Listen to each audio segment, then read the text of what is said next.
नमस्कार, media live news में आपका स्वागत है। मैं निखिल और अभी हमारी मौजूदगी मधवापुर मटिहानी स्थित भारत नेपाल सीमा पर है। और 22 अप्रैल को जो पहलगांव में जो आतंकी हमला हुआ है उसके बाद से ही जो भारत की जितनी भी खुफिया एजेंसियां हैं वो खास करके भारत नेपाल की खुली सीमा की चुनौती को देखते हुए लगातार विशेष निगरानी बरत रही है। और इसी कड़ी में सीमा पर और जहाँ तक खुली सीमा की जो चुनौतियाँ हैं उसको देखते हुए कड़ी चौकसी बरत रहे हैं। और यहाँ जितने भी उपकरण हैं, जितने भी माध्यम हैं, उन माध्यमों से प्रत्येक आने जाने वाले वाहनों की और यात्रियों की गहनता से जांच की जा रही है। अभी आप लोग देख पा रहे हैं हमारे बगल में एक 4 व्हीलर लगा हुआ है और उसकी गहनता से जांच की जा रही है। यहाँ तक कि देख सकते हैं आप लोग की जो बोनेट है उसको भी उठवाकर दिखाया जा रहा है। और जब से जो हाई अलर्ट जारी हुआ है भारत नेपाल सीमा को लेकर के, तब से सशस्त्र सीमा बल के जवान लगातार कड़ी चौकसी बरत रहे हैं। और इस कड़ी में जितने भी सुरक्षात्मक उपाय हैं, जितने भी एहतियातन कदम हैं, उन सभी को उठाया जा रहा है। लगातार इस तरह से देखने को मिल रहा है कि जब से ही पहलगांव हमला जब से हुआ है उसके बाद से ही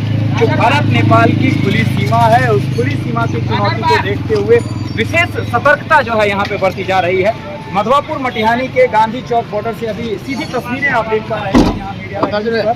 और आप देख सकते हैं कि जो हमारे एसएसबी के जो जवान हैं वो लगातार चेक जांच की प्रक्रिया को सघन बनाते हुए प्रत्येक आने जाने वाले यात्रियों और वाहनों की सघनता से जांच कर रहे हैं। और इस कड़ी में यहाँ जो जितने भी बॉर्डर के चेक पोस्ट हैं उन चेक पोस्ट पर हाई रेजोल्यूशन वाले सीसीटीवी कैमरे लगाए गए हैं। और उन कैमरों के माध्यम से जो है प्रत्येक आने जाने वाले लोगों की और जो भी क्रॉस बॉर्डर एक्टिविटी जो भी हो रही है उस क्रॉस बॉर्डर एक्टिविटी की लगातार कड़ी निगरानी की जा रही है। आप देख पा रहे होंगे मेरे पीछे।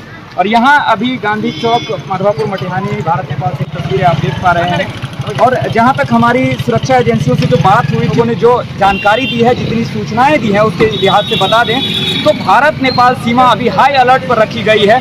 और इसके साथ ही एक कड़ी यह भी है कि कल यानी 7 मई को जो ड्रिल होने वाला है, एयर मॉक ड्रिल होने वाला है, उसको लेकर भी विशेष जो है सूचना जारी की गई है। और उसके बाद से ही भारत की बात करें तो पहलगांव हमले के बाद से ही भारत की जो भी सुरक्षा एजेंसियां हैं, जो भी सुरक्षा के कदम हैं वो लगातार कड़े होते जा रहे हैं।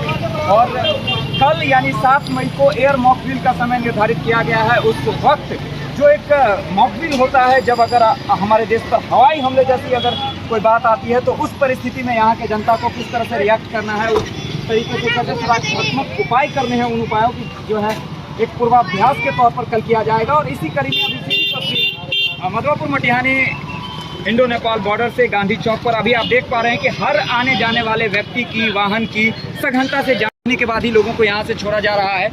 और जिस प्रकार से सुरक्षा एजेंसियों ने खतरा जताया है, खास करके जो खुली सीमा है भारत नेपाल की, जहाँ से किसी भी तरह का जो है क्रॉस बॉर्डर एक्टिविटी करना अपेक्षाकृत आसान है, तो उस चैलेंज को देखते हुए, उस चुनौती को देखते हुए सघनता से जो है जांच अभियान चलाया जा रहा है। लगातार भारत नेपाल सीमा को हाई अलर्ट पर रखा जा रहा है। और हमारे एसएसबी 48वीं बटालियन जयनगर के मधवापुर बीओपी के जवान यहाँ मधवापुर मटिहानी इंडो नेपाल बॉर्डर पर लगातार कड़ी चौकसी बरतते नजर आ रहे हैं। अब व्यवसाय की बात करें तो चूंकि यह बेटी रोटी के संबंध वाला इलाका माना जाता है भारत नेपाल की जो सीमा है, और दोनों ही देशों के लोग जो है एक दूसरे देशों पर निर्धारित हैं। जो बाजार की जो ज़रूरतें हैं वो दोनों ही देशों की बाजार की ज़रूरतें जो है एक दूसरे देश में जाने के बाद पूरा होती है। तो उस कड़ी में जो है यहाँ पे बात करें सीमावर्ती बाजारों की तो उसमें भी कहीं ना कहीं एक कमी जो है देखने को मिल रही है। और यहाँ हालांकि व्यापारी कुछ खास बोलने से परहेज करते हैं, लेकिन जो अंतर्राष्ट्रीय बाजार है सीमावर्ती इलाकों के उसमें 30 से 40% तक के ग्राहकों की संख्या में कमी जो है वो दर्ज की जा रही है। तो इसका असर कहीं ना कहीं बिक्री पर भी पड़ रहा होगा।